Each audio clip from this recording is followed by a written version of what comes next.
ನಮ್ಮನ್ನು ಬಹಳವಾಗಿ ಪ್ರೀತಿಸುವಂತ ನಮ್ಮ ಪ್ರಿಯ ಪರಲೋಕದ ತಂದೆಯಾದ ದೇವರೇ, ನಿಮ್ಮ ಸನ್ನಿಧಾನದಲ್ಲಿ ನಿಮ್ಮ ಪಾದದ ಬಳಿಯಲ್ಲಿ ನಾನು ಬರ್ತಾ ಇದ್ದೇನೆ. ಕೇಳುವ ನಿನ್ನ ಮಕ್ಕಳಿಗೆ ಹೃದಯವನ್ನ ತೆರೆಯ ಮಾಡು. ಹೇಳುವ ನನಗೆ ನಿಮ್ಮ ಆಲೋಚನೆ, ನಿಮ್ಮ ನಡೆಸುವಿಕೆ ಕೊಡು ಕರ್ತನೇ. ಇದನ್ನು ಕಿವಿಯಿಂದ ಕೇಳಿ ಬಿಟ್ಟು ಹೋಗದೆ ಹೃದಯದಲ್ಲಿ ಬಚ್ಚಿಟ್ಟುಕೊಳ್ಳುವಂತ ಆಸಕ್ತಿಯನ್ನು ಕೊಡು ಸ್ವಾಮಿ. ಕರ್ತನ ದಯೆ, ಕರ್ತನ ಆಶೀರ್ವಾದ ನಿನ್ನ ಪ್ರಜೆಗಳು ಹೊಂದಿಕೊಳ್ಳಬೇಕು. ಅದಕ್ಕಾಗಿ ನೀವು ಬಂದಿದ್ದೀರಿ ಸ್ವಾಮಿ. ಅದಕ್ಕಾಗಿ ನೀವು ಮಾನವರ ಆತ್ಮರಕ್ಷಣೆಗೋಸ್ಕರ ಮಾನವನಾಗಿ ಭೂಲೋಕಕ್ಕೆ ಬಂದಿದ್ದೀರಿ ಸ್ವಾಮಿ. ನಿನ್ನ ಮಾತುಗಳನ್ನು ಕೇಳಲಿಕ್ಕೆ ತೆರೆದ ಕಿವಿಯುಳ್ಳವರಾಗಿ, ತೆರೆದ ಹೃದಯವುಳ್ಳವರಾಗಿ ಗ್ರಹಿಸಿಕೊಳ್ಳುತ್ತಾ ಮನಸ್ಸು ಕೊಡಪ್ಪ. ನಿಮಗೆ ಸ್ತೋತ್ರ. ಹಾಗೆ ಮಾಡ್ತಾರಂತ ನಂಬಿ ಯೇಸು ನಾಮದಲ್ಲಿ ಆಮೆನ್. ಇಟ್ಟಂತ ದೇವರಿಗೆ ನಂಬಿಗಸ್ತನಾಗಿ ಶರಮನ ಇದ್ರೂ ಕೂಡ ನಂಬಿಗಸ್ತನಾಗಿ ಸ್ತುತಿ ಪದಗಳನ್ನ, ಆರಾಧನೆಯನ್ನ, ಹಾಡುಗಳನ್ನ, ಕೂಗುವುದನ್ನ, ಬೇಡುವುದನ್ನ ನೋಡ್ತಾ ಇದ್ದೇವೆ. ಹಲ್ಲೆಲೂಯಾ. ನಂಬರ್ 1, ಪೌಲನು ಸೆರೆಮನೆಗೆ ಹೋದರೂ ಕೂಡ ಪ್ರಾರ್ಥನೆ ಬಿಡ್ಲಿಲ್ಲವೇ? ನೀನು ಪ್ರಾರ್ಥನೆ ಮಾಡಲೇಬಾರ್ದಂತಾನೆ ಸೆರೆಮನೆಗೆ ಹಾಕಿದ್ದು. ನೀನು ವಾಕ್ಯ ಹೇಳಬಾರ್ದಂತಾನೆ ಅವನು ಹಾಕಿದ್ದು. ಅದು ಹೇಳಿದ್ರೆ ಮತ್ತೆ ನೀನು ಹಾಕ್ತೀವಿ ಅಂತ ಹೇಳಿದ್ರು. ಆದರೂ ಕೂಡ ಪೌಲನು ಏನ್ ಮಾಡ್ತಾನಲ್ಲಿ? ಸೆರೆಮನೆಯಲ್ಲಿ ಇದ್ದರೂ ಕೂಡ ಪ್ರಾರ್ಥನೆ ಮಾಡುವವರಾಗಿ ದೇವರಿಗೆ ಸ್ತುತಿ ಪದಗಳನ್ನು ಹಾಡುತ್ತಿದ್ದರು. ದೇವರಿಗೆ ಸ್ತುತಿ ಪದಗಳನ್ನು ಹಾಡುವವರಾಗಿ ಸೆರೆಮನೆಯಲ್ಲಿದ್ದವರು ಲಕ್ಷ್ಯವಿಟ್ಟು ಕೇಳುತ್ತಿದ್ದರು. ಲಕ್ಷ್ಯವಿಟ್ಟು ಕೇಳುತ್ತಿದ್ದರು. ಇದು ನಂಬಿಗಸ್ತರ ಕೆಲಸ. ಅವ್ರ ಸಮಸ್ಯೆಯನ್ನ ಜನರಿಗೆ ಹೇಳಲ್ಲ ರೀ ನಂಬಿಗಸ್ತರು. ಅವರಿಗಾದಂಥ ಕಷ್ಟವನ್ನ ಜನರಿಗೆ ಹೇಳಲ್ಲ. ಅವರ ಮುಂದಿರುವ ದೇವರ ವಾಕ್ಯವನ್ನ ಹೇಳ್ತಾರೆ. ದೇವರನ್ನು ಉದ್ಧಾರ ಮಾಡ್ತಾನೆ, ದೇವರನ್ನು ಕಾಪಾಡ್ತಾನೆ, ದೇವರನ್ನು ಬಿಡುಗಡೆ ಕೊಡ್ತಾನೆ, ಇದನ್ನೇ ಹೇಳ್ತಾರೆ ನಂಬಿಗಸ್ತರು. ಅಪ್ಪ ನಂಬಿಗಸ್ತರು ಏನ್ ಮಾಡ್ತಾರೆ ಗೊತ್ತಾ? ಏನ್ ಮಾಡ್ತೀವಿ ಬಿಡವ, ನಂದೇ ನನಗಾಗೈತೆ, ನಿನಗೇನು ಹೇಳಲಿ, ಏನಾಗೈತೆ, ಏನ್ ಮಾಡ್ಬೇಕು, ನಂದೇ ನನಗೆ ಆರ್ವಲ್ದು ತೀರ್ವಲ್ದು, ನಂದೇ ನನಗೆ ಮನಾರಾಗೈತೆ, ಹಿಂಗೆ ಮಾತಾಡ್ತಾರೆ. ಅದನ್ನ ನಂಬಿಗಸ್ತರಾಗಿ ಮಾತಾಡಲ್ಲ ರೀ. ಏನ್ ಮಾಡ್ತಾರೆ ನಂಬಿಗಸ್ತರು? ಸೆರೆಮನೆಗೆ ಹಾಕು. ಹಲ್ಲೆಲೂಯಾ. ಎಲ್ಲಾಕೋ? ಸೆರೆಮನೆಗೆ ಹಾಕು. ಪೌಲನು ಸೆರೆಮನೆಗಿದ್ದರೂ ಕೂಡ ನಂಬಿಗಸ್ತನಾಗಿ ನಿಂತುಕೊಂಡನು. ದೇವರ ನಂಬಿಕೆಯನ್ನು ಬಿಟ್ನಾ? ಬಿಡ್ಲಿಲ್ಲ ಪ್ರಿಯರೇ. ಇವತ್ತು ನಾವು ಹೆಂಗಿದ್ದೇವೆ? ನಮ್ಗೆ ಯಾವುದೋ ಶೋಧನೆ ಬಂತಂತ ಪ್ರೇಯರ್ ಬಿಟ್ಬಿಡ್ತೇವೆ. ಯಾರೋ ಏನು ಅಂದ್ಬಿಟ್ರಂತ ಒಂದು ವಾರ ಚರ್ಚೆಗೆ ಬರಂಗಿಲ್ಲ. ನಾವು ನಂಬಿಗಸ್ತರ? ಈ ವಾರ ಹೋದ್ರೆ ಮತ್ತೆ ನಾಳೆ ನೀನು ಏನು ಅಂದ್ಬಿಟ್ರೆ ಸಾಕು ಬಿಟ್ಬಿಡ್ತೇವೆ. ಬನ್ನಿ ನಂಬಿಗಸ್ತರ. ಕರ್ತನ ವಾಕ್ಯ ಹೇಳ್ತದೆ, ನನ್ನ ಹಿಂದೆ ಬರುವವನು ತನ್ನ ಶಿಲೆಯನ್ನು ಹೊತ್ತುಕೊಂಡು ಬರಲಿ, ನೇಗಿಲ ಮೇಲೆ ಕೈ ಹಾಕಿ ಹಿಂತಿರುಗಿ ನೋಡಬಾರ್ದು.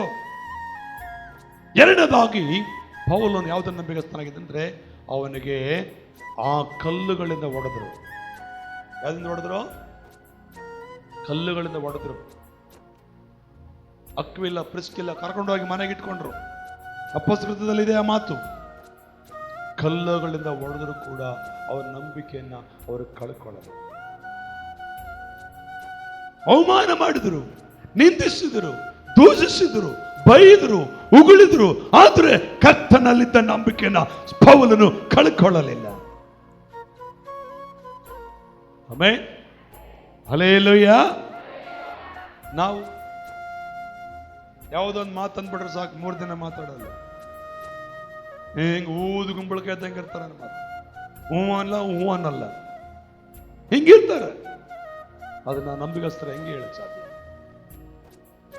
ಮೂರನೇದಾಗಿ ಪೌಲನು ಅನ್ನವಿಲ್ಲದಿರುವಾಗಲೂ ಕೂಡ ನಂಬಿಗಸ್ತನಾಗಿದ್ದಾನೆ.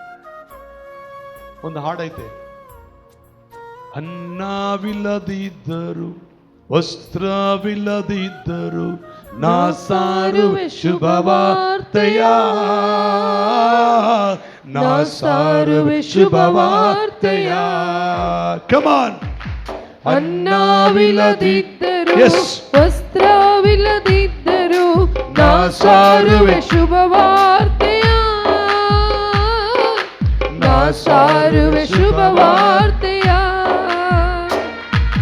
ಕಷ್ಟವೋ ಸಂಕಟವೋ, ಕಷ್ಟವೋ ಸಂಕಟವೋ, ನಿನ್ನಲ್ಲಿಯೇ ನನಗೆ ತೃಪ್ತಿ, ನಿನ್ನಲ್ಲಿಯೇ ನನಗೆ ತೃಪ್ತಿ. ನನ್ನದೊಂದು ಆಸೆ, ಅದು ಒಂದೇ ಒಂದು ಆಸೆ, ನನ್ನದೊಂದು ಆಸೆ, ಅದು ಒಂದೇ ಒಂದು ಆಸೆ. ನನ್ನ ಉಸಿರಿರುವ ದಿನವೆಲ್ಲ ಶುಭವಾರ್ತೆ ಸಾರುವುದೇ, ಅದು ಒಂದೇ ಒಂದು ಆಸೆ, ಅದು ಒಂದೇ ಒಂದು ಆಸೆ. ನನ್ನದೊಂದು ಆಸೆ, ಅದು ಒಂದೇ ಒಂದು ಆಸೆ, ನನ್ನದೊಂದು ಆಸೆ, ಅದು ಒಂದೇ ಒಂದು ಆಸೆ. ನನ್ನ ಉಸಿರಿರುವ ದಿನವೆಲ್ಲ ಶುಭವಾರ್ತೆ ಸಾರುವುದೇ, ಅದು ಒಂದೇ ಒಂದು ಆಸೆ, ಅದು ಒಂದೇ ಒಂದು ಆಸೆ. ವಸ್ತ್ರವಿಲ್ಲದಿದ್ದರು ನಾ ಸಾರುವೆ ಶುಭ ವಾರ್ತೆಯ, ನಾ ಸಾರುವೆ ಶುಭ ವಾರ್ತೆಯ. ಅನ್ನವಿಲ್ಲದಿದ್ದರು ವಸ್ತ್ರವಿಲ್ಲದಿದ್ದರು ನಾ ಸಾರುವೆ ಶುಭ ವಾರ್ತೆಯ, ನಾ ಸಾರುವೆ ಶುಭ ವಾರ್ತೆಯ. ಯಾರೇ ನನ್ನ ನಿಂದಿಸಲಿ, ಊರೇ ಹಾಗೆ ಮಾಡಿದರು, ನಾ ಸಾರುವೆ ಶುಭ ವಾರ್ತೆಯ, ನಾ ಸಾರುವೆ ಶುಭ ವಾರ್ತೆಯ. ಕಷ್ಟವೋ ಸಂಕಟವೋ, ಕಷ್ಟವೋ ಸಂಕಟವೋ, ನಿನ್ನಲ್ಲಿಯೇ ನನಗೆ ತೃಪ್ತಿ, ನಿನ್ನಲ್ಲಿಯೇ ನನಗೆ ತೃಪ್ತಿ. ನನ್ನದೊಂದು ಆಸೆ, ಅದು ಒಂದೇ ಒಂದು ಆಸೆ, ನನ್ನದೊಂದು ಆಸೆ, ಅದು ಒಂದೇ ಒಂದು ಆಸೆ. ನನ್ನ ಉಸಿರಿರುವ ದಿನವೆಲ್ಲ ಶುಭ ವಾರ್ತೆ ಸಾರುವುದೇ, ಅದು ಒಂದೇ ಒಂದು ಆಸೆ, ಅದು ಒಂದೇ ಒಂದು ಆಸೆ, ಅದು ಒಂದೇ ಒಂದು ಆಸೆ, ಅದು ಒಂದೇ ಒಂದು ಆಸೆ. ಹಲ್ಲೆಲೂಯಾ. ಕೆಲವು ಸಾರಿ ನಾವು ದೇವರ ಹತ್ರ ನಂಬಿಕೆಯನ್ನ ಕಳ್ಕೊಂಡ್ಬಿಡ್ತೇವೆ. ಕೆಲವು ಸಾರಿ ನಾವು ಯಾರು ಮರ್ತೋಗ್ತೇವೆ. ಆದರೆ ಪೌಲಾಗಿ ಮಾಡಲಿಲ್ಲ. ಅವನ್ನ ತಗೊಂಡೋಗಿ ಸೆರೆಮನೆಗೆ ಹಾಕಿದ್ರು. ಪ್ರಾರ್ಥನೆಯಲ್ಲಿ ನಂಬಿಗಸ್ತ ನಿಂತ್ಕೊಂಡು ಪ್ರಾರ್ಥನೆ ಮಾಡ್ತಾ ಇದ್ದ. ಆ ಜೈಲರಿಗೆ ಸುವಾರ್ತೆ ಸಾರಿದ. ಆ ರಾತ್ರಿ ಅವ್ರ ದಿಗ್ಸ್ಥಾನ ಕೊಟ್ಟ. ಅಷ್ಟೇ ಮಾತ್ರವಲ್ಲ, ಅವನ್ನ ಕಲ್ಲುಗಳಿಂದ ಹೊಡೆದ್ರು, ಕಲ್ಲುಗಳಿಂದ ಹೊಡೆದ್ರು, ಸತ್ತು ಹೋಗೋಣ ಅನ್ನೋ ಮಟ್ಟಕ್ಕೆ ಹೊಡೆದ್ರು. ಆದರೂ ಆ ನಂಬಿಕೆಯನ್ನ ಆ ಪೌಲನು ಕಳ್ಕೊಳ್ಳಲಿಲ್ಲ. ನಂಬಿಕೆಯನ್ನ ಪೌಲನು ಕಳ್ಕೊಳ್ಳಲಿಲ್ಲ. ಕೆಲವು ಸಾರಿ ಊಟಕ್ಕೆ ಅವನ ಇಲ್ಲ. ಸಮುದ್ರದಲ್ಲಿ ಹಡಗಿನಲ್ಲಿ ಪ್ರಯಾಣ ಮಾಡುವಾಗ ಹಡಗು ಎರಡು ಭಾಗವಾಗಿ ನೀರಲ್ಲಿ ಬಿದ್ದು ಹೋಗ್ತಾನೆ. ಊಟ ಇರಂಗಿಲ್ಲ 3 ದಿನಗಳ ಕಾಲ. ಆದರೆ ಏನ್ ದೇವ್ರೆ ಯಾಕೆ ಹಿಂಗ್ ಮಾಡದೆ? ಒಂದು ಮಾತು ಕೂಡ ಪೌಲನ ಮಾತನಾಡಲಿಲ್ಲ. ಕಾರಣ ನಾನು ಮೊದಲು ಹಿಂಸಕನಾಗಿದ್ದೆ, ದೋಷಿಯಾಗಿದ್ದೆ, ಬಲಾತ್ಕಾರಿಯಾಗಿದ್ದೆ. ಅಂತವನ ಮೇಲೆ ದೇವರು ಕೃಪೆ ಮಾಡಿ, ಅಂತವನ ದೇವರು ಕೃಪೆ ಕೊಟ್ಟು ಪ್ರಾಣ ಹೋಗದಂತೆ ಉಳಿಸಿದನಲ್ಲ. ನಾನು ಬದುಕಿರೋವರೆಗೂ ಆತನ ಸೇವೆಯಲ್ಲಿ ನಂಬಿಗಸ್ತನಾಗಿ ನಿಂತುಕೊಳ್ಳಬೇಕಾ. Amen, hallelujah.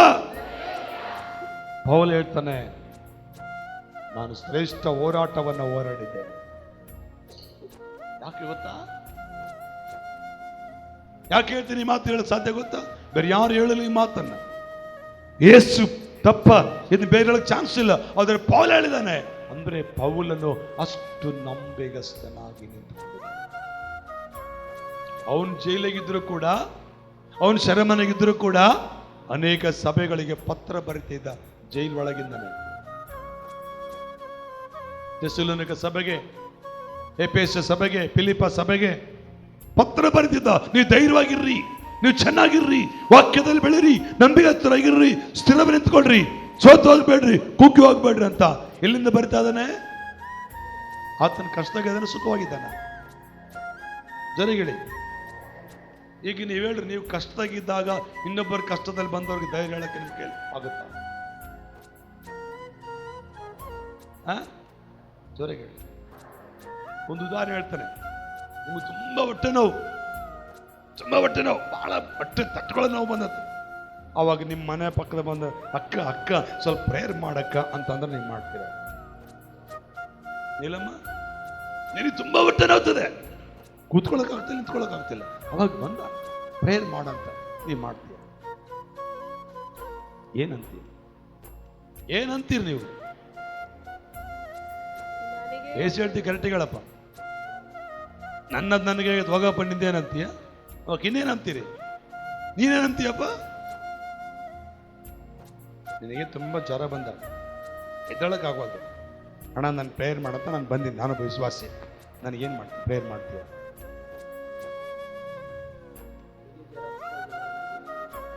ಮಾಡಿ. ಓಕೆ, ನೀವೇನಂತೀರ? ನೀವೇ ಮಾಡ್ತೀರ? ಆಗಿನ್ನ ఇదిగో ನಾನು రాకూడదు అనుకుంటూ వచ్చాను నీ ముందరికి, ఏం చేయాలి మరి? నువ్వేమంటావు? చేసేది హల్లెలూయా. ಸರ್ವಸಾಮಾನ್ಯ ಎಲ್ಲರೂ ಕೂಡ ಅದನ್ನೇ ಹೇಳ್ತಾರೆ.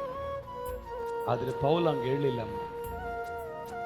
ಅವನು ಸೆರೆಮನೆಗಿದ್ರು, ಹೊಡೆದಿದ್ದಾರೆ, ಕೈಗಳು ಕಾಲುಗಳು ಕೀಲ್ ನೋವು, ಚಾಚಕ್ ಬರ್ತಾ ಇಲ್ಲ, ಮಡ್ಸಕ್ ಬರ್ತಾ ಇಲ್ಲ. ಆದರೆ ಸೆರೆಮನೆಗಿದ್ದಾಗ ಅಲ್ಲಿ ಜೈಲರು ಸತ್ತೋಗ್ಬೇಕಂತ ಚಾಕು ತೂಕೊಳಕ್ ಹೋಗ್ತಾನೆ, ಸಾಯಲಿ, ಆಮೇಲೆ ನೋಡ್ಕೊಳ್ಳೋಣ ಅನ್ಬೋದಾಗಿತ್ತು. ಸೆರೆಮನೆ ಜುಮಾನನೆ, ಏನು ಹಾನಿ ಮಾಡ್ಕೋಬೇಡ, ನಾವೆಲ್ಲ ಇಲ್ಲೇ ಇದ್ದೇವೆ. ಇದು ನಂಬಿಕೆ. ಅವನು ನೋವು ಹೇಳಿದಲ್ಲಿ, ನನಗೆ ಹಿಂಗೆ ಹೊಡೆದಿರ ಗಾಯ ಹೇಳಿದ್ನಾ, ನೀನೇನು ಮಾಡ್ಕೋಬೇಡ, ನಾವಿಲ್ಲೇ ಇದ್ದೇವೆ. ಇದು ನಂಬಿಕೆ. ಇವತ್ತು ನಾವು ಹಂಗಿಲ್ಲ ರೀ.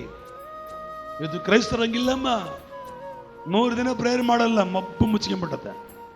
ನೀನು ಯಾರೋ ಬಾಯಿ ಮೇಲೆ ಕಿವಿ ಕೇಳಿಸೋಲ್ಲ, ಹೆಂಗೆ ಕೇಳಿಸ್ತಾವ ಕಿವಿ ನಿನಗೆ? ದೇವರ ವಾಕ್ಯ ಹೇಳ್ತದೆ. ನೀನು ಪೌಲನು ಹೆಂಗೆ ನಂಬಿಕೆಸ್ತನಾಗಿದ್ದನು? ಅವನು ಸೆರೆಮನೆಗೆ ಹೋದಾಗಲೂ ಆ ನಂಬಿಕೆನ ಬಿಡಲಿಲ್ಲ. ಅವನ ಮೇಲೆ ಕಲ್ಲು ಬೀಸಿದ್ರು ಕೂಡ ನಂಬಿಕೆ ಬಿಡಲಿಲ್ಲ. ಅವನ ಊಟ ಇಳ್ದಿದ್ರು ಕೂಡ ನಂಬಿಕೆ ಬಿಡಲಿಲ್ಲ. ಅವನ ನೀರಿನಲ್ಲಿ ಸಮುದ್ರದಲ್ಲಿ ಬಿದ್ದರೂ ಕೂಡ ನಂಬಿಕೆ ಬಿಡಲಿಲ್ಲ. ಹಲ್ಲೆಲೂಯಾ, ಜೋರಾಗಿ ಹಲ್ಲೆಲೂಯಾ. ನಾವು ಹೆಂಗಿದ್ದೇವೆ?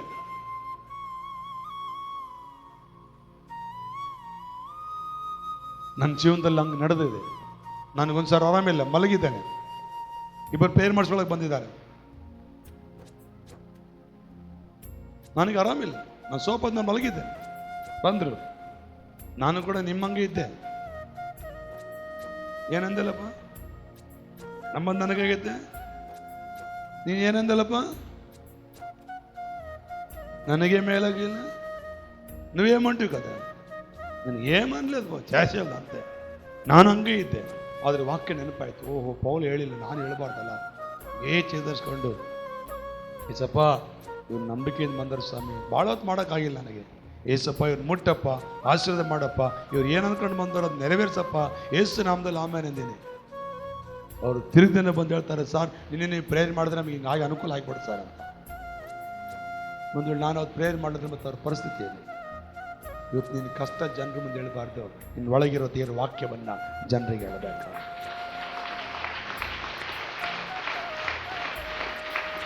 ಪೌಲ್ ಹೇಳಿದ್ದಾನೆ,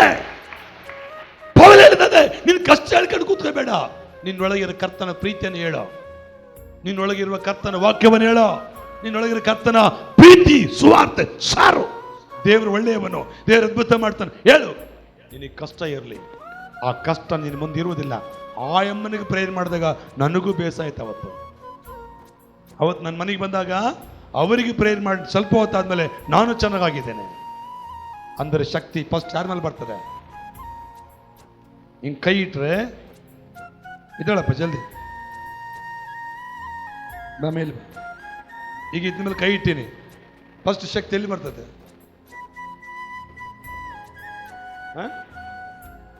ಕೇಳಿಸ್ತಾ ಇಲ್ಲ ನನಗೆ. ಈಗ ಈ ಸಹೋದರ ಮೇಲೆ ಕೈ ಇಟ್ಟೀನಿ. ಫಸ್ಟ್ ಎಲ್ಲಿ ಬರ್ತದೆ ಶಕ್ತಿ? ಇಲ್ಲಿ ಬರ್ತದೆ. ನನ್ನ ಕೈ ಮೇಲೆ ಬರ್ತದಲ್ಲ, ನನ್ನ ಕೈ ಮೇಲೆ ಬಂದಲ್ಲಿ ಇದು ತಲೆ ಮೇಲೆ ಹೋಗುತ್ತೆ. ಅಂದ್ರೆ ಈತನಿಗೆ ಪ್ರೇಯರ್ ಮಾಡೋದು ನನಗೆ ಬೇಸಾಗ್ತತಿಲ್ಲ. ಯಾವಾಗಲೂ ನಂಬ್ರಿ, ನೀವು ಇನ್ನೊಬ್ಬರಿಗೋಸ್ಕರ ನೀವು ಪ್ರೇಯರ್ ಮಾಡ್ತೀರಂದ್ರೆ ನಿಮಗೂ ಬೇಸ ಆಗ್ತದೆ ಅಂತ. ಇನ್ನೊಬ್ಬರಿಗೋಸ್ಕರ ಏನೇನು ಕೇಳ್ತಿರೋ ನಿಮಗೆ ಅದು ಸಿಗ್ತದೆ ಅಂತ. ಇನ್ನೊಬ್ಬರು ಸಹ ಮನೆ ಬೇಕಂತ ಕೇಳಿದ್ರೆ ನಿಮಗೆ ಮನೆ ಕೊಡ್ತಾನೆ. ಇನ್ನೊಬ್ಬರು ಅದ್ಭುತ ಆಗಲಿ ಅಂದ್ರೆ ನಿಮಗೆ ಅದ್ಭುತ ಆಗ್ತದೆ. ಹಲ್ಲೆಲೂಯಾ, ಹೇಳಿ ಹಲ್ಲೆಲೂಯಾ. ಕೂತ್ಕೋ. ನೀನೊಬ್ಬರಿಗೋಸ್ಕರ ಮದುವೆಗೋಸ್ಕರ ಪ್ರೇಯರ್ ಮಾಡು, ನಿನ್ನ ಮದುವೆ ಕೂಡ ಆಗ್ತದೆ. ಇನ್ನೊಬ್ಬರಿಗೋಸ್ಕರ ಮನೆಗೋಸ್ಕರ ಪ್ರೇಯರ್ ಮಾಡು, ನಿನಗೆ ಮನೆ ಕೊಡ್ತಾನೆ ದೇವ್ರ. ಇನ್ನೊಬ್ಬರ ಕೆಲಸಕ್ಕಾಗಿ ನೀನು ಪ್ರೇಯರ್ ಮಾಡು, ನಿನ್ನ ಕೆಲಸ ಕೊಡ್ತಾನ. ಇನ್ನೊಬ್ಬರ ಬಿಸ್ನೆಸ್, ಇನ್ನೊಬ್ಬರ ವ್ಯಾಪಾರ ಅಭಿವೃದ್ಧಿ ಆಗಿ ಪ್ರೇಯರ್ ಮಾಡು, ನಿನ್ನ ವ್ಯಾಪಾರನು ಕೂಡ ದೇವರು ಅಭಿವೃದ್ಧಿ ಮಾಡ್ತಾನೆ. ಅದು ವಾಕ್ಯ. ಜೋರಾಗಿ ಹಲ್ಲೆಲೂಯಾ, ಹಿಂದುಗಡೆ ಹಲ್ಲೆಲೂಯಾ. ದೇವರ ವಾಕ್ಯ ಹೇಳ್ತದೆ ಈ ಮಧ್ಯಾಹ್ನ ಕಾಲ ಸಮಯ. ಇವತ್ತು ನಾನು ನಿಮ್ಮೊಟ್ಟಿಗೆ ಮಾತನಾಡೋ ಮಾತು ನಂಬಿಗಸ್ತಕ್ಕೆ. ನಂಬಿಕೆ ದ್ರೋಹ ಮಾಡಬೇಡ. ಓದ್ತಿರಿ ಒಂದ್ಸರಿ ಬೈಬಲ್ ತೆಗಿರಿ. ತಿಮೋತಿ ಬರೆದ 2ನೇ ಪತ್ರಕ್ಕೆ ತೆಗೆಯೋಣ. ಇನ್ನು ನನಗೆ ಸಮಯ ಮುಗುದಿಲ್ಲ, ಮುಗಿಸ್ತೇನೆ. ತಿಮೋತಿ ಬರೆದ 2ನೇ ಪತ್ರಕ್ಕೆ 4ನೇ ಅಧ್ಯಾಯ 7ನೇ ವಚನವನ್ನ ಒಂದ್ಸರಿ ಓದೋಣ. ನನ್ನ ಓಟವನ್ನು ಕಡೆಗಾಣಿಸಿದ್ದೇನೆ, ಕ್ರಿಸ್ತ ನಂಬಿಕೆಯನ್ನು ಕಾಪಾಡಿಕೊಂಡಿದ್ದೇನೆ. ಕ್ರಿಸ್ತ ನಂಬಿಕೆಯನ್ನು ಕಾಪಾಡಿಕೊಂಡಿದ್ದೇನೆ. ವಾಹ್, ಇದನ್ನ ಪೌಲನ ಮಾತ್ರ ಹೇಳಿಕ್ ಸಾಧ್ಯ. ಅನೇಕ ಭಕ್ತರಿದ್ದಾರೆ. ಪೇತ್ರ ಕೂಡ ಯೇಸು ಸ್ವಾಮಿ ಈ ಲೋಕ ಬಿಟ್ಟು ಹೋದ್ಮೇಲೆ ತಿರುಗಿ ಮೀನಿಡಕ್ಕೆ ಹೋದ ಪೇತ್ರ. ರಿಟರ್ನ್ ಕಳೆದ ರಾತ್ರಿ ವಾಕ್ಯ ಧ್ಯಾನಿಸಿದೆ ನಾವು ಅದನ್ನು. ತಿರುಗಿ ವಾಪಸ್ ಮೀನಿಡಕ್ಕೆ ಹೋದ ಪೇತ್ರ. ಆದರೆ ಪೌಲನ ಯಾವತ್ತೂ ಕೂಡ ಹಿಂದಕ್ಕೆ ಹೋಗಿರುವಂಥ ಸನ್ನಿವೇಶಗಳು ಬೈಬಲಲ್ಲಿ ಇಲ್ಲ. ಹಲ್ಲೆಲೂಯಾ, ಜೋರಿಗೆ ಹಲ್ಲೆಲೂಯಾ. ಪೇತ್ರನ ಸುಳ್ಳು ಹೇಳಿದ ಸನ್ನಿವೇಶ ಸತ್ಯವೇದದಲ್ಲಿದ್ದಾವೆ. ಆದರೆ ಪೌಲನು ಯೇಸು ನಂಬಿಕೊಂಡ ಮೇಲೆ ಯಾವತ್ತೂ ಸುಳ್ಳಿನ ಮಾತಾಡಿದ್ದು ಬೈಬಲಲ್ಲಿ ಇಲ್ಲ. ಯಾಕೆ? ಯಾಕೆ? ವೆಂಕಟೇಶಣ್ಣ ನಂಬಿಯಸ್ತನಾಗಿದ್ದ. Thank you ವೆಂಕಟೇಶಣ್ಣ. ಚಪ್ಪಳ ತಟ್ಟು ವೆಂಕಟೇಶಣ್ಣ ಸರಿ.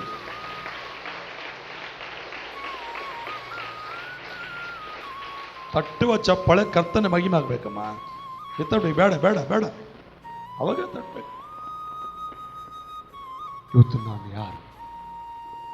ನಾವು ಹೆಂಗಿದ್ದೇವೆ? ನೋಹನ್ ಹೆಂಗಿದ್ದನು? ಪೌಲನ್ ಹೆಂಗಿದ್ದನು? ಮತ್ತು ನಾನು ಹೆಂಗಿದ್ದೇನೆ?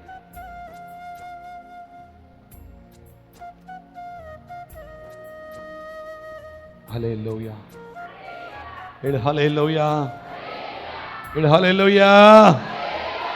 ನಮ್ಮ ನಂಬಿಕೆಯನ್ನು ಕಾಪಾಡ್ಕೊಳ್ತಾ ಇದೀವ?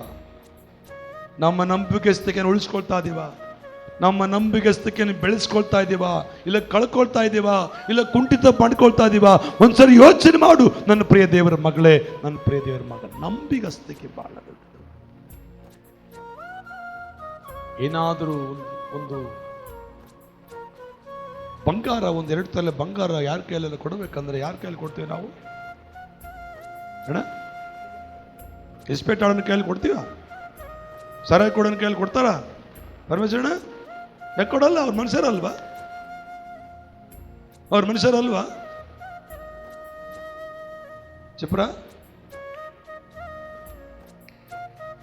ಮೊನ್ನೆ ಯಾರೋ ಒಬ್ಬ ಮನುಷ್ಯ ಕುರಿಮರಿ ಮಾರಿ ಎಲ್ಲ ಕೊಡ್ಬಿಟ್ಟು ಕುರಿಮರಿ ಸಾಕ್ಯಾನಾತೆ ಮನೆಗೆ ಇಟ್ಕೊಟ್ಟಾನ. ಆಟಿ ಇಟ್ಟು ತಗೊಂಡೆಲ್ಲ ಕುಡಿದು ಮೆಂಟಲ್ ಆಗಿಬಿಟ್ಟಾನ. ಎಷ್ಟು ಬಾಂಧ ಕುಟುಂಬಕ್ಕೆ, ಎಷ್ಟು ಕಣ್ಣೀರ ಕುಟುಂಬದಲ್ಲಿ. ಇವತ್ತು ನನಗೆ ಕುಟುಂಬದಲ್ಲಿ ನೆಮ್ಮದಿಲ್ಲ. ನಿಮ್ಗೆ ಗೊತ್ತಾ ಪಾಪ? ಎಷ್ಟು ಗೋಳು ಒಂದು ವ್ಯಕ್ತಿ ಮಾಡೋದಕ್ಕೆ. ಇವತ್ತು ನಂಬಿಗಸ್ತರಿಲ್ಲಮ್ಮ. ಆದರೆ ನಿನಗೆ ಕರ್ತನ ಪ್ರೀತಿ ಕೊಟ್ಟನ. ನೀನು ಎಷ್ಟು ನಂಬಿಗಸ್ತಳಾಗಿರ್ಬೇಕು. ನಂಬಿಕೆ ದ್ರೋಹ ಮಾಡ್ಬೇಕಾ? ಹಲ್ಲೆಲೂಯಾ. ಪೌಲನು ಯಾವತ್ತು ಯೇಸುವನ್ನು ನಂಬಿದನೋ, ಪೌಲನು ಯಾವತ್ತು ಯೇಸುವನ್ನು ಭೇಟಿಯಾದನೋ, ಅಪೊಸ್ತಲ ಕೃತ್ಯ 9ನೇ ದೇವರನ್ನ ಭೇಟಿಯಾದನು ಮುಖಾಮುಖಿಯಾಗಿ. ಆ 9ನೇ ಅಧ್ಯಾಯದಿಂದ ಕೊನೆ ಅಧ್ಯಾಯದವರೆಗೂ ಎಲ್ಲಿ ಕೂಡ ಪೌಲನು ಹಿಂತಿರುಗಿ ಹೋಗಿರುವ ಮಾತುಗಳಾಗಲಿ, ಸೋಲಿನ ಮಾತುಗಳಾಗಲಿ, ಅಪನಂಬಿಕೆ ಮಾತುಗಳಾಗಲಿ, ವಿರುದ್ಧವಾದ ಮಾತುಗಳಾಗಲಿ, ನನಗೆಂತ ಕಷ್ಟ ಐತೆ ಅಂತ ಹೇಳ್ಕೊಂಡ ಮಾತುಗಳು ಇಲ್ಲ. ಆತನು ಹೇಳಿದ ಒಂದೇ ಮಾತು, ನೀವು ಧೈರ್ಯವಾಗಿರ್ರಿ, ನೀವು ಬಲವಾಗಿರ್ರಿ, ಕರ್ತನ ವಾಕ್ಯದಲ್ಲಿ ಬೆಳಿರಿ, ಕರ್ತನ ಪ್ರೀತಿಯಲ್ಲಿ ಬೆಳಿರಿ, ಸುವಾರ್ತೆ ಸಾರ್ರಿ, ಪ್ರಾರ್ಥನೆ ಮಾಡ್ರಿ, ವಾಕ್ಯ ಕೇಳ್ರಿ. ಇದನ್ನೇ ಮಾತಾಡ್ಕೊಂತ ಬಂದಿದ್ದಾನೆ.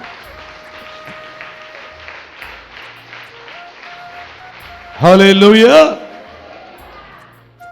ಅವನಿಗೆ ಶೂಲ ಚುಚ್ತಾ ಇತ್ತು ಒಂದ್ಸಾರಿ. ದೇವ್ರೇ, ಈ ಪೀಡೆ ನನಗೆ ತೊಲಗಿ ಹೋಗ್ಲಿ ಅಂತ ಪ್ರಾರ್ಥನೆ ಮಾಡ್ತಾನೆ. ಒಂದ್ಸಾರಿ ಮಾಡ್ತಾನ, 3 ಸಾರಿ ಮಾಡ್ತಾನೆ.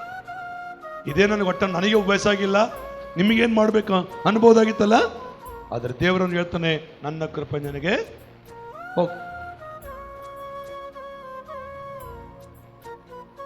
ಇವತ್ತು ನಮ್ಮ ಕಷ್ಟ ಮುಖ್ಯವಲ್ಲ, ನಮ್ಮೊಳಗಿರುವ ಕರ್ತನ ವಾಕ್ಯನೇ ಮುಖ್ಯ. ಇವತ್ತು ನಮಗಿರೋ ರೋಗ ಮುಖ್ಯವಲ್ಲ. ರೋಗಿ ಆಗಿದ್ರು ಸಾಯ್ಬೇಕು, ಆರೋಗ್ಯವಾಗಿದ್ರು ಸಾಯ್ಬೇಕು. ಆದರೆ ಕರ್ತನ ವಾಕ್ಯಾನುಸಾರವಾಗಿದ್ದು ಸತ್ರೆ ಪರಲೋಕ ರಾಜ್ಯ. ಕರ್ತನ ವಾಕ್ಯಾನುಸಾರ ನಡೆದ್ರೆ ನಿತ್ಯ ಜೀವ.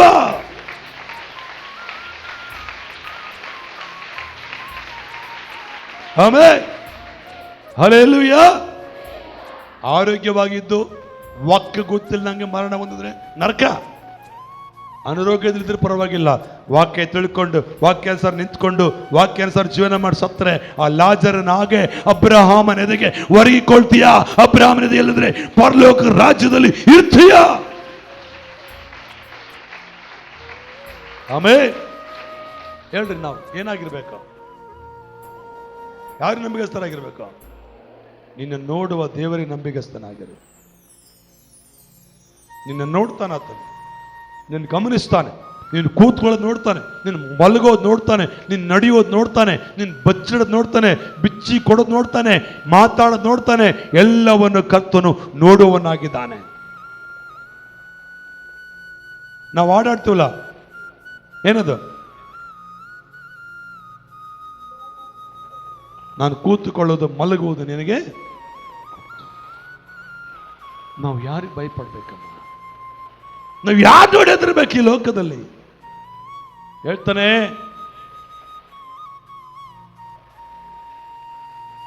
ದೇಹವನ್ನು ಕೊಲ್ಲುವರಿಗೆ ಭಯಪಡಬೇಡ, ಆತ್ಮ ಶರೀರವನ್ನು ನರಕದಲ್ಲಿ ಹಾಕುವಂತ ದೇವರಿಗೆ ಭಯಪಡು. ಆಮೇಲೆ ಅದಕ್ಕೆ ಪೌಲನಿಗೆ ಧೈರ್ಯ ಇತ್ತು, ನೀನು ಹೊಡ್ಕತ್ತೀಯ ಹೊಡ್ಕೋ, ಸೆರೆಮನೆಗೆ ಹಾಕ್ತೀಯ ಹಾಕೋ, ಶಿರಚ್ಛೇದನ ಮಾಡ್ತೀಯ ಮಾಡ್ಕೋ, ನಾನು ಕರ್ತನ ರಾಜ್ಯದಲ್ಲಿ ಇರ್ತೇನೆ. ಈ ನಂಬಿಕೆಯಲ್ಲಿ ನಿಂತ್ಕೊಳ್ಬೇಕು. ಯಾಕೆ ಈ ಮಾತು ಹೇಳ್ತಾ ಅಂದ್ರೆ, ಇದು ಅಂತ್ಯ ಕಾಲದಲ್ಲಿ ನಮಗೆ ನಾವೇ ನಂಬಿಗಸ್ತರಾಗಿಲ್ಲ ಅಂದ್ರೆ ನಾವು ಕರ್ತನ ರಾಜ್ಯದಲ್ಲಿ ಹೋಗ್ಲಿಕ್ಕೆ ಸಾಧ್ಯವಿಲ್ಲ. ಏನೋ ಅದ್ಭುತಕ್ಕಾಗಿ ಯೇಸು ನಂಬಿದವರು ಪರಲೋಕ ರಾಜ್ಯಕ್ಕೆ ಹೋಗಲ್ಲ. ದೇವ ಬಿಟ್ಟು ಹೋಗ್ತದೆ, ಚರ್ಚೆಗೆ ಬಂದ್ರೆ ಅವರು ಪರಲೋಕ ರಾಜ್ಯಕ್ಕೆ ಹೋಗಲ್ಲ. ದೇವ ಇವತ್ತು ಬಿಟ್ಟು ನಾಳೆ ಬರ್ಬೋದು, ಇವತ್ತು ರೋಗ ವಾಸಿ ಆಗಿ ನಾಳೆ ಬರ್ಬೋದು ತಿರುಗಿ ರಿಟರ್ನ್ ರೋಗ. ಆದ್ರೆ ವಾಕ್ಯ ನಿನ್ನ ಒಳಗಿದ್ರೆ ನಿನ್ನ ರೋಗ ಏನ್ ಮಾಡಲ್ಲ, ನಿನ್ನ ದೆವ್ವ ಏನ್ ಮಾಡಲ್ಲ. ಕರ್ತನ ವಾಕ್ಯ ನಿತ್ಯವೂ ನಿನ್ನ ಜೀವಿತದಲ್ಲಿ ಬೆಳಕು ಕೊಡ್ತಾ ಇರ್ತಾರೆ. Amen, hallelujah. ಪೌಲನು ಸೆರೆಮನೆಯಲ್ಲಿ ನಂಬಿಗಸ್ತನಾಗಿದ್ದನು. ಪೌಲನು ಕಲ್ಲುಗಳನ್ನು ಮೇಲೆ ಬೀಸುವಾಗಲೂ ನಂಬಿಗಸ್ತನಾಗಿದ್ದನು. ಪೌಲನು ಊಟದ ಆಹಾರದ ಕೊರತೆ ಇದ್ದಾಗಲೂ ನಂಬಿಗಸ್ತನಾಗಿದ್ದನು. ಆ ನಂಬಿಗಸ್ತಕ್ಕೆ ಹೇಳ್ತಾನೆ, ನನ್ನ ಊಟವನ್ನ, 7ನೇ ವಚನ, ನನ್ನ ಊಟವನ್ನ ಕಡೆಗಾಣಿಸಿದ್ದೇನೆ, ಕ್ರಿಸ್ತನ ನಂಬಿಕೆಯನ್ನು ಕಾಪಾಡಿಕೊಂಡಿದ್ದೇನೆ, ನೀತಿವಂತರಿಗೆ ದೊರಕುವ ಜಯಮಾಲೆಯು ಮುಂದೆ ನನಗೆ ಸಿದ್ಧವಾಗಿದೆ, ಅದನ್ನು ನೀತಿಯುಳ್ಳ ನ್ಯಾಯಾಧಿಪತಿಯಾಗಿರುವ ಕರ್ತನು ಆ ದಿನದಲ್ಲಿ ನನಗೆ ನನಗೆ ಕೊಡುವನು. ಹಲ್ಲೆಲೂಯಾ. ಆ ಮಾತು ಹೇಳ್ಬೇಕಂದ್ರೆ ಸುಮ್ಮನೆ ಸಾಧ್ಯವಿಲ್ಲ. ನನಗೆ ಮಾತ್ರವಲ್ಲದೆ ತನ್ನ ಪ್ರತ್ಯಕ್ಷತೆಯನ್ನು ಪ್ರೀತಿಸುವವ ಎಲ್ಲರಿಗೂ ಕೊಡುತ್ತಾನೆ. ಎಂತ ಒಳ್ಳೆ ಮಾತು! ಎಲ್ಲರಿಗೂ ಕೊಡ್ತಾನೆ. ಆ ತನ್ನ ಪ್ರತ್ಯಕ್ಷತೆಯನ್ನು ಪ್ರೀತಿ ಮಾಡು ಅಂದ್ರೆ ವಾಕ್ಯಾನುಸಾರ ನಿಂತುಕೊಳ್ಳುವವರಾಗಿರ್ಬೇಕು, ವಾಕ್ಯವನ್ನು ನಂಬುವವರಾಗಿರ್ಬೇಕು, ವಾಕ್ಯವನ್ನು ಪ್ರೀತಿಸುವವರಾಗಿರ್ಬೇಕು. ನಂಬರ್ 2. ನಂಬರ್ 3, 3ನೇ ವ್ಯಕ್ತಿ ಹತ್ರ ನಾನು ಬರ್ತೇನೆ. ಆಮೇಲೆ ಹಲ್ಲೆಲೂಯಾ. ಜೋರ ಕರೆಕ್ಟಾಗಿ ಹೇಳಿ, ನ್ಯಾಯವಾಗಿ ನ್ಯಾಯಬದ್ಧವಾಗಿ ಹೇಳಿ. ಹಲ್ಲೆಲೂಯಾ. ಓಕೆ, ನೀವು ಹೇಳಿದ ಮಾತಿಗೆ ಮುಂದುವರಿತಾರೆ. ಗಮನಿಸ್ರಿ, ಇಬ್ರಿಯದವರಿಗೆ ಬರೆದ ಪತ್ರಿಕೆಯನ್ನು ಬರೋಣ. Thank you Jesus. 3ನೇ ಅಧ್ಯಾಯ 2ನೇ ವಚನಕ್ಕೆ ನಾವು ತಿರುಗಿ ಬಂದು ನಿಂತುಕೊಳ್ಳೋಣ. 3ನೇ ಅಧ್ಯಾಯ 2ನೇ ವಚನ.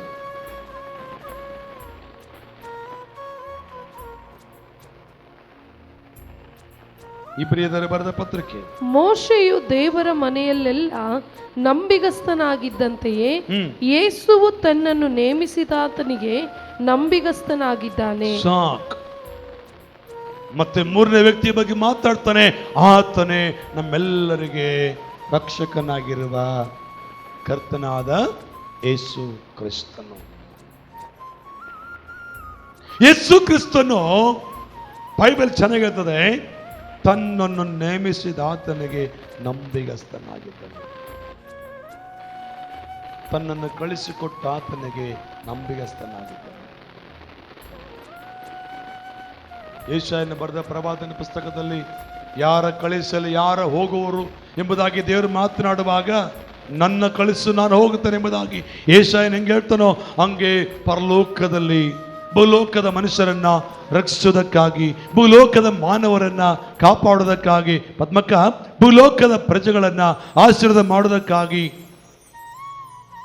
ಆತನೇನ್ ಮಾಡ್ತಾ ಇದ್ದಾನೋ, ಒಬ್ಬ ವ್ಯಕ್ತಿನ ಕಳಿಸ್ಬೇಕಾಗಿತ್ತು. ಯಾರನ್ನ ಕಳಿಸ್ಬೇಕಂತ ಯೋಚನೆ ಮಾಡುವಾಗ ಯೇಸು ಕ್ರಿಸ್ತನನ್ನ ಈ ಲೋಕಕ್ಕೆ ಕಳಿಸಿಕೊಟ್ಟನು. ಆಮೆನ್. ಹಲ್ಲೆಲೂಯಾ ಹೇಳಿ, ಹಲ್ಲೆಲೂಯಾ. ಯೇಸು ಕ್ರಿಸ್ತನು ನಂಬಿಗಸ್ತನು. ಯೇಸು ಕ್ರಿಸ್ತನು ಯಾರು ನಂಬಿಗಸ್ತನಾಗಿದ್ದನು? ತನ್ನನ್ನು ಕಳಿಸಿಕೊಟ್ಟ ಆತನಿಗೆ. ಹೇಳ್ರಿ, ಯಾರು ಕಳಿಸಿಕೊಟ್ಟ ಆತನು? ತಂದೆಯಾದ ದೇವರು. ಆತನ ಮಾತಿಲ್ಲದೆ ಒಂದು ಕಾರ್ಯವನ್ನು ಕೂಡ ಮಾಡಲಿಲ್ಲ. ಆತನ ಹೇಳಿದನು, ನೀನು ಭೂಲೋಕಕ್ಕೆ ಹೋಗ್ಬೇಕು, ಮನುಷ್ಯನಾಗಿ ನಡಿಬೇಕು. 33 ವರ್ಷ ಆದ್ಮೇಲೆ, 33 ವರ್ಷ ಆದ್ಮೇಲೆ ನಿನ್ನನ್ನು ಹೊಡಿತಾರೆ, ಉಗುಳ್ತಾರೆ, ಬೈತಾರೆ, ಸಾಯಿಸ್ತಾರೆ, ಬರ್ಚಿತ ತಿವಿತಾರೆ, ಮುಳ್ಳಿನ ಕೆಟ್ಟಿಡ್ತಾರೆ. ಅದೆಲ್ಲ ಸಿದ್ಧನ ನೀನು? ಓ ಸಿದ್ಧ. ಅದಕ್ಕೆ ಯೆಶಾಯನ ಬರೆದ ಪುಸ್ತಕದಲ್ಲಿ ಯಜ್ಞಕ್ಕೆ ಕುರಿಗಳನ್ನು ಹೇಗೆ ನೇಮಿಸ್ತಾರೋ, ಎಷ್ಟು ಮೌನವಾಗಿರ್ತದೋ ಹಂಗಿದ್ದಂತೆ ಯೇಸು ಕ್ರಿಸ್ತನು. ಯಾಕಂದ್ರೆ ತನ್ನನ್ನು ಕಳಿಸಿಕೊಟ್ಟ ಆತನಿಗೆ ಆತನ ನಂಬಿಗಸ್ತನಾಗಿದ್ದನು. ಹಲ್ಲೆಲೂಯಾ. ಜೋರಾಗಿ ಹಲ್ಲೆಲೂಯಾ. ಎಂತ ನಂಬಿಗಸ್ತನ ಗೊತ್ತಾ ಪ್ರಿಯರೇ? ಆತನನ್ನ ಬೈಯುವವರನ್ನ ಕೂಡ ಪ್ರೀತಿಸುವಂತ ನಂಬಿಗಸ್ತನು. ಆತನನ್ನು ದೂಷಿಸುವವರ ಮೇಲೆ ಕೂಡ ದಯೆ ತೋರಿಸುವಂತ ನಂಬಿಗಸ್ತನು.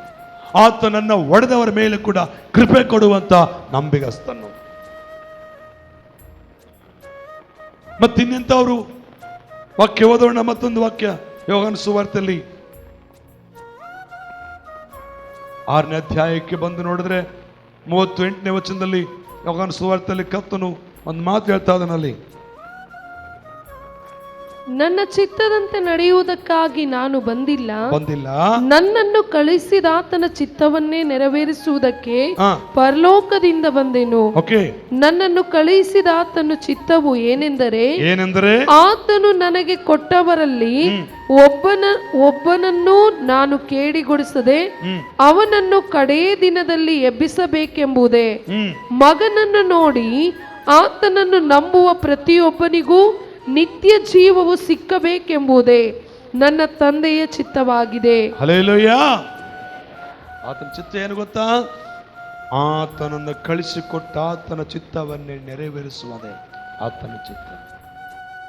ತಂದೆಯ ದೇವರು ಕಳಿಸಿಕೊಟ್ಟಿದ್ದಾನೆ, ಆತನ ಚಿತ್ತ ನೆರವೇರಿಸುವುದೇ. ಅಷ್ಟು ನಂಬಿಗಸ್ತನಾಗಿದ್ದಾನೆ. ಇವತ್ತು ನಾವೆಲ್ಲಿದ್ದು ನಂಬಿಗಸ್ತ? ಯಾರನ್ನ ಒಂದು ಕೆಲಸ ಕಳಿಸಿಕೊಟ್ರೆ ನಂಬಿಕೆ ಇಲ್ಲ. ಏನ್ ಮಾಡ್ತಾರೋ ಏನೋ, ಏನ್ ದಾಳಿ ತರ್ತಾರೋ ಏನೋ, ಏನ್ ಕೇಡ್ ಮಾಡ್ತಾರೇನೋ, ಈ ಭಯ ಭೀತಿ ನಮಗಿದೆ. ಆದ್ರೆ ಕರ್ತನಾದ ಯೇಸು ಕ್ರಿಸ್ತನು ಹಂಗೆ ಹೇಳ್ತಾ ಇಲ್ಲ. ಅಲ್ಲಿ ಹೇಳ್ತಾನೆ, ನನ್ನ ಚಿತ್ತದಂತೆ ನಡೆಯುವುದಕ್ಕಾಗಿ ನಾನು ಬಂದಿಲ್ಲ, ನನ್ನನ್ನು ಕಳಿಸಿಕೊಟ್ಟ ಆತನ ಚಿತ್ತವನ್ನೇ ನೆರವೇರಿಸುವುದಕ್ಕೆ ಪರಲೋಕದಿಂದ.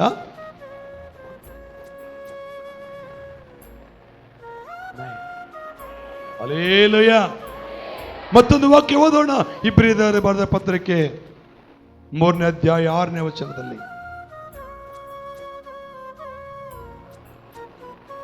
3:6.